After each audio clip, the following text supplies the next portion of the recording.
Dead Rising is a franchise which I really like. The first one was actually great, then I continued with the spin-off of the second game called Off the Records, and then the fourth one, which is so far the last game which I played of the series as the full package. Which was also fun in my opinion, even though it's weaker than the other games. It's still tons of fun and a great bloody time for Christmas, in my opinion. But now that the deluxe remaster is coming, and as I wanted to let off some steam, I decided to revisit the franchise with entries I haven't played before. Dead Rising 3 offers a new protagonist and a new location. Nick Ramos is trapped in the city of San Perdido during a zombie outbreak.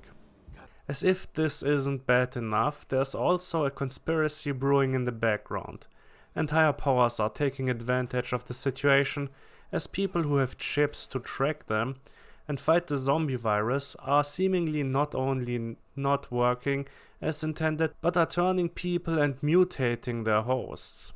Nick fights together with his friends and other survivors to get out of the town and hopefully uncover the truth. The story is good, not as memorable as the first game, but overall I was engaged, and I wanted to know what is going on. Towards the end it was a bit confusing because of all the characters, but it's still good and interesting.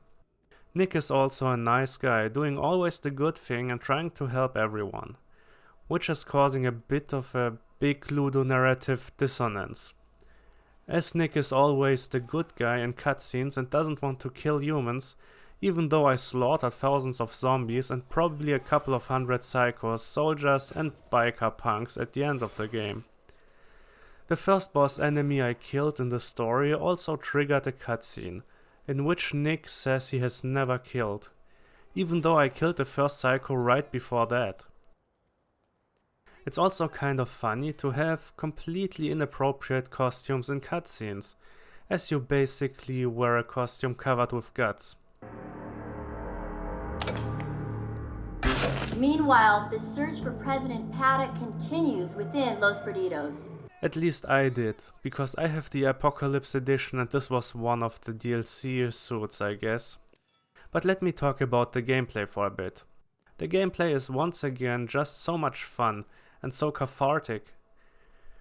Coming home from work and just slaughtering zombies is a great stress relief, and here we have arguably the most gnarly looking zombie mutilation in the series. You can hack the undead hordes into pieces, splitting them even in half or ripping parts of them, sometimes even exposing their brain. Sounds sick, but it adds to the fun splatter feel of the game. Sometimes it's just as if you would play a game based on the movie Braindead, and that's always a win.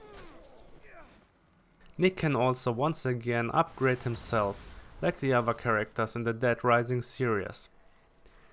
He can improve his abilities in firearms, melee or agility, for example. He can also learn about more blueprints, unlocking whole categories without having to find the blueprints in the world.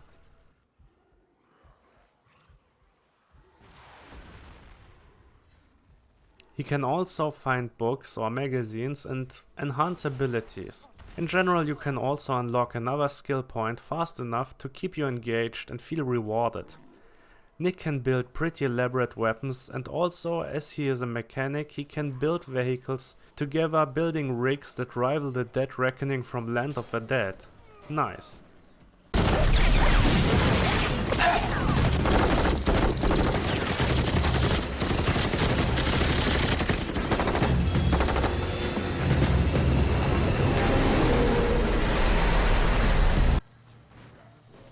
There are also a bunch of collectibles like Frank statues, blueprints and destroyable objects like speakers. Of course there are also side activities, most of them involving saving survivors. You have to be aware that some of these survivors might kill themselves though. Something that surprised me. They can also die out in the open, but there's a skill to revive them. I don't know if that works if they kill themselves though. To be honest, I did prefer to go out on my own and keep the survivors in the shelters. There's also a odd mechanic which seems to be pretty broken.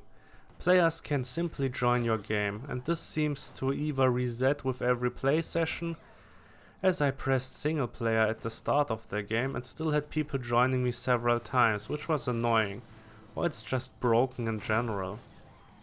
The weapons and vehicles are pretty great though. And as I have the Apocalypse edition, I also had all the DLCs, which means I could already get great weapons from the start from the locker. Chainsaw swords, automatic shotguns with chainsaw bayonets, double-barreled shotguns with machete bayonets, a railgun and a blast rifle are just a couple of the cool things you can get and kill zombies with.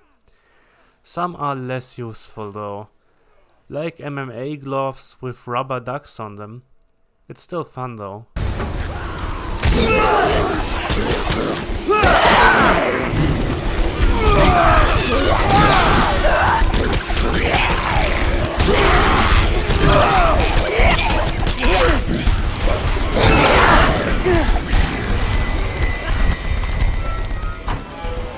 The vehicles are also just a blast.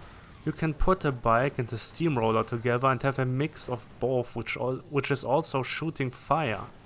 Bikes with MGs, vans with rockets, motorcycles with blades and shooting saw blades.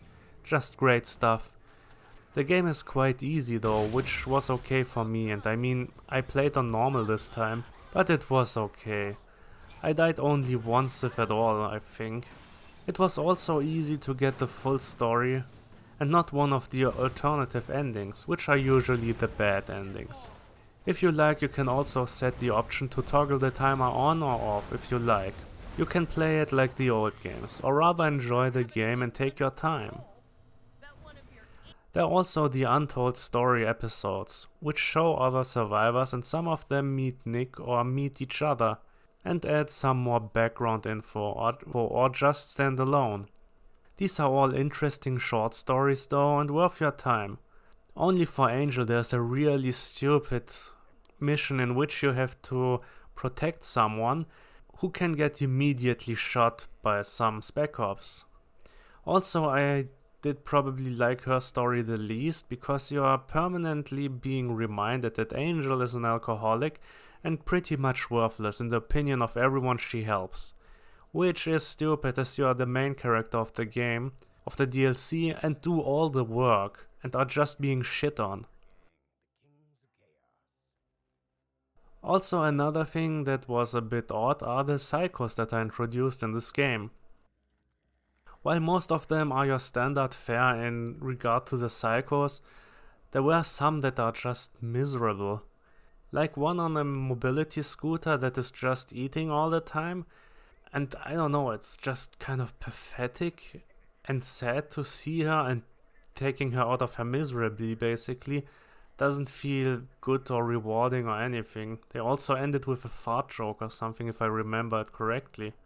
Also we had this one boss psycho which is just a policewoman that is working for the bad guys but is super horny and it's just weird in general. But the rest of the psychos are okay, even though none of them are particularly fun or great to fight with. But it's okay.